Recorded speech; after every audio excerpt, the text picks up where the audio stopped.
right, so I have crossed the 25 hours played mark with Kingdom Come Deliverance 2, which means it's time for my initial review of the game. If you haven't ever watched my channel before or how I do reviews, they come in three parts. We do the initial early thoughts video, which we've already done. That happens after the first stream. Usually that can be between 3 and 6 hours, sometimes 7 or 8 hours, depending on how long the first stream is. We did that video the other day on launch day. Then after I get to around 25 hours of gameplay, I do my initial review of the game where I come up with any additional thoughts and additional things that I might have seen, good or bad. And then when I finish the game, I will have a final review. And in this case, we know that this is going to be a very, very big game, so it's probably going to be a little bit before we get to the final review. So without further ado, this is the second of the three reviews that I do. If you haven't already done so, you can tune into the live streams, which kick off every single morning at around 6 a.m. Central Time on YouTube and Twitch, because I do multi-stream in both places. Welcome to Kingdom Come Deliverance 2.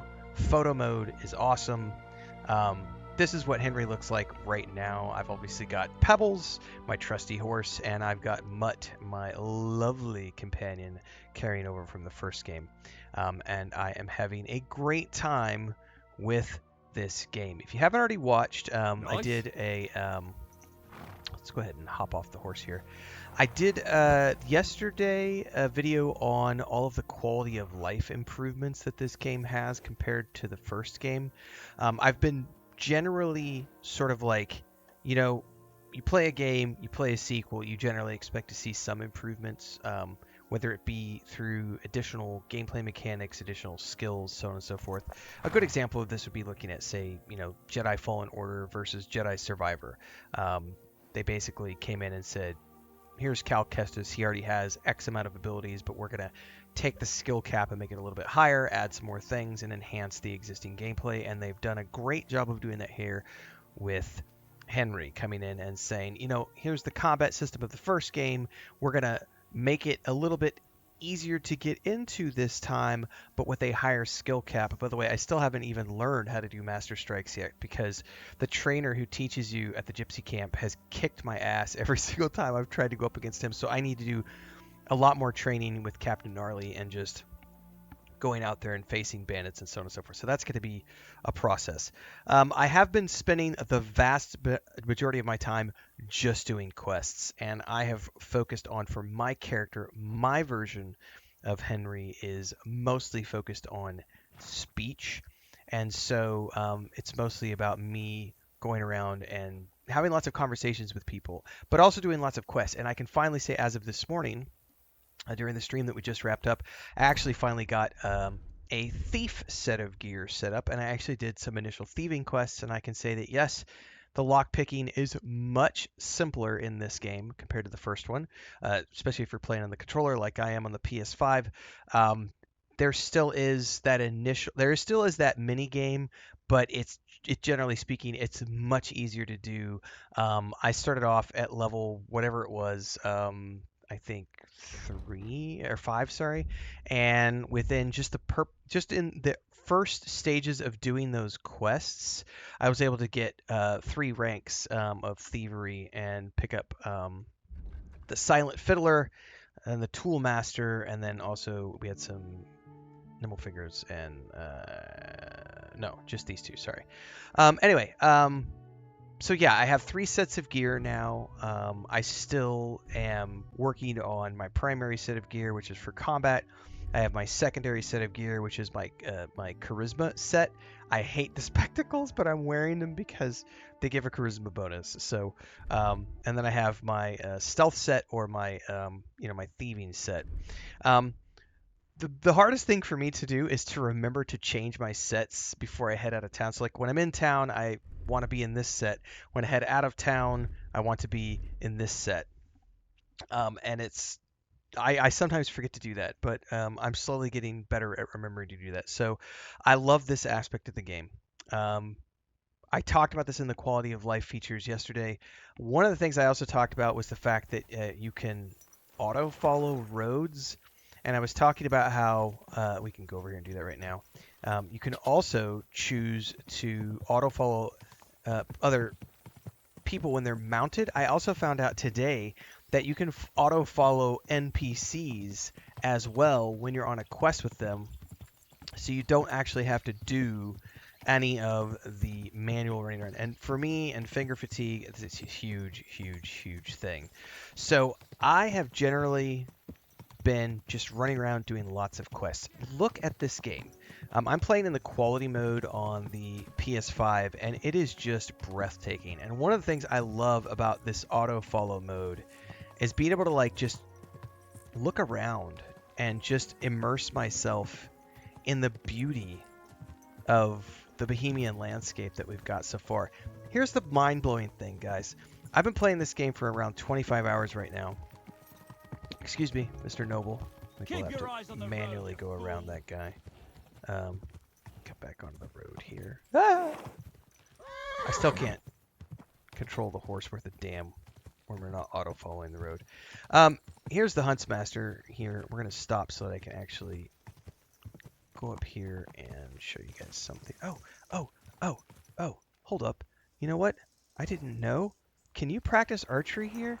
I was asking during the stream today if there were archery training grounds in this game like there were in the first game, and there totally looks like there is. I wonder if there's like an archery competition thing here, or if we can talk to the huntsman and learn like to do an archery mini game. Oh, I bet there is. I bet it's time of day though, and we're like here at night. I'll have to rest here and see about this. Anyway, I'm getting sidetracked. The beauty of the landscape, 25 hours of gameplay, and everything I've been doing has just been running around and exploring. And this is where I kind of feel like if you look at the map, so I've obviously explored quite a bit of what there is, but not entirely. There's still a lot of this fog of war cloud cover over areas that I haven't explored yet. So there's still quite a bit to this map that I haven't even done. I don't even know what this icon is for yet, like, right? The red icon. Don't know what that's all about. This is a new activity. It's something up there, so we'll have to go up there and find out what it is. I have been doing lots and lots of quests. So many quests. And also been doing a bit of crafting. And then just generally filling up my codex. And this is an area of the game where I would say the art team needs to be praised, the writing team needs to be praised, because this codex is like a frickin' encyclopedia of medieval life in Bohemia. And for those of you who are lore junkies and want to know more about everything, you're going to find so much information in here about characters, the society, the crafts, the events of the region, the locations, and so much more. There is so much information in here, and as you uncover things and find out more, I feel like there are some other games I can look at, like, say, Rogue Trader. When Owlcat Games put out Rogue Trader, I was a little bit overwhelmed with the amount of information that was in that codex because I had never played Warhammer before. I feel the same way about this. Like, there is so much information in this codex. For those of you who want to immerse yourself in all things medieval, the amount of historical detail and accuracy that is in this game it cannot be over-exaggerated or overstated. So this is something that's mind-boggling to me, because as I've gotten deeper and deeper and deeper into the game, there's just so much more information in here about all these different things. Like, you'll get a little snippet in the game, and it'll tell you, for more information, read the codex. And then you'll come in here and find this massive, like, paragraph of information on, like, bathhouses, right? And you know, oh, you want to know more about blacksmiths? Learn more about blacksmiths. Like, there's just all these different things you can learn about everything. It's a massive, massive, massive game. I haven't even, like, progressed the main quest, so without spoiling, hopefully I don't spoil anything by opening this up, but there might be a slight spoiler, so just bear with me as I open this up and go to the journal. The main quest, I've had this, name of the quest, I won't show you what it is, the Wedding Crashers quest. I've had that quest since I started the game 25 hours ago, and I've not done anything with it. I've just been doing side quests and tasks. And the crazy thing is like, you just saw me. I stumbled across this. I didn't realize there were archery grounds. I was actually asking during the stream today because I found Sir Gnarly and the fact that you could go train with him like you could with Captain Bernard in the first game. And I've got some bandit quests to do that. And I was asking, are there any archery grounds to do like archery contests to work on our archery skills? Because I had not found any yet. And here I am over by this huntsman. Quick commercial break, everyone, to celebrate and give thanks to all of these amazing people who keep me on the air full time. Really appreciate the support. All you got to do is join as a member. You get access to private videos. You can also do super thanks on any upload or super chats and stickers on any live stream or premiere you see. And beyond that, don't forget we're multi-streaming over on Twitch now, so you can support over there as well. Thanks so much to everybody. Let's get back to the video at hand. And maybe there is, because it says archery range. I don't know if there's a quest here or not, but we're going to find out here in a minute. So lots of stuff to see and do. I'm 25 hours in, still keep finding more stuff. And I think that that's one of the most impressive things is the amount of stuff that there is to do and see, side quests and beyond. And then, like, can I talk to this guy in here? I know he's in here somewhere. Here he is. I wonder if he's schnockered again. Jesus Christ be praised. Hi. Could you teach me something? I'd like to learn something. What do you want to know? He's probably going to want to just charge me for it. Yeah, so this is something a little bit different. So I wonder if... Well, we'll sort this out later. Big game, lots of things to do. I'm continually finding side quests and new activities. And the perks I've been taking as well, like to be able to do things like perfect craft and make my food perfect and get more potions from alchemy. All those things are there from the first game, but also there's just so many more perks, and it can feel a little bit overwhelming sometimes as you're getting perks to go through here and go like, oh my god, what is it that I want to do with my character? Like, there's just so much going on. So you can kind of see I've got horsemanship at 11, houndsman at 11, survival at 11. You can kind of see where I've been putting my sort of things. I've got my speech is 11. That's definitely my primary stat. And then everything else is at 8 right now.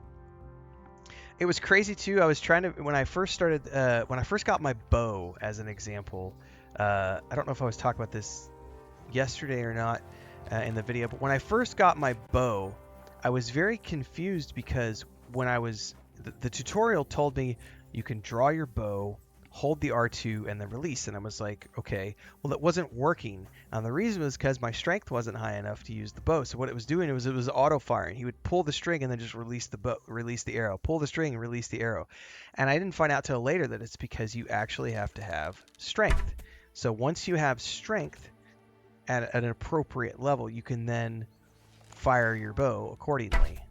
And then from here you can shoot things or practice and so on and so forth. And I don't know if I'm getting points for this. I should probably check to see if I'm leveling this up. But I love the quick swapping between weapons. It's very helpful. I still haven't found a better belt to be able to allow me more slots. So I can only do 2 weapons right now. But it's been great fun. It took me so much effort to get Mutt, and now that I have Mutt, I'm so happy to have him. Here, Mutt. And we'll give him some boiled wolf meat. Go ahead and nom on that, buddy. And then, of course, Pebbles. Having these two on my side again. It's like the crew is back together. I'm having a great time. This is obviously a massive game. I've been seeing people talk about 150-hour plus playthroughs. I don't know that I'm going to be doing a 150-hour playthrough because I'm not trying to do a completionist run per se. I do have a timeline because we are looking to get this wrapped up by the 18th of the month ahead of Avowed, which is going to be the next game we're playing. But I got plenty of time to get there because we are only on the 6th, so we still got a couple of weeks ahead of us, and there's a lot more Kingdom Come Deliverance 2 left on the table. So hopefully I'll see you guys in the next video. Somebody asked me today what would be my rating for this game. I have seen a few bugs. There are a few quirks. Nothing game breaking. It's just been some little bit of clipping here and there, and it's just a couple of things. I would say as of this recording, it's an easy 8.59 out of 10. Like, it's a damn good game. They've polished so much compared to the first game, added so much more quality of life. I'm having a great time. I cannot wait to see this totality. And then, of course, I've got the gold edition, so I'm going to have all the DLC to look forward to this 2025 calendar year. Looking forward to continuing the game and seeing what I see by the time we get done with it. But as of right now, yeah, 8.5 sounds pretty good. Maybe a 9 out of 10. Really great game. 2 thumbs up. Um, and I think we'll see how I feel by the end of it. But I think the only thing that's bringing it down from a 10 out of 10 for me right now is just, there's a little bit of jank here and there, some bugs and some things. Um, and I think there's been a couple of moments we had to do this one quest, not to spoil anything. I had to do a quest with some guys where I was forced to be like, do this drinking thing, and I couldn't get away from it. And I fell off a cliff during the middle of it, and I had to come back and like redo a huge portion of that, which was like 10 or 15 minutes worth of stuff.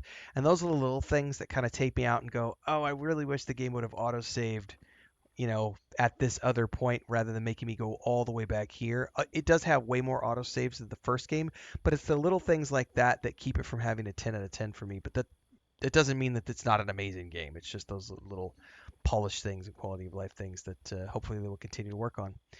Great game. Love to hear your thoughts. Drop down below in the comments, and I'll see everybody tomorrow for the next stream, 6 a.m. Central on YouTube and Twitch. Until next time, everybody, stay safe. Happy gaming. Jesus Christ be praised.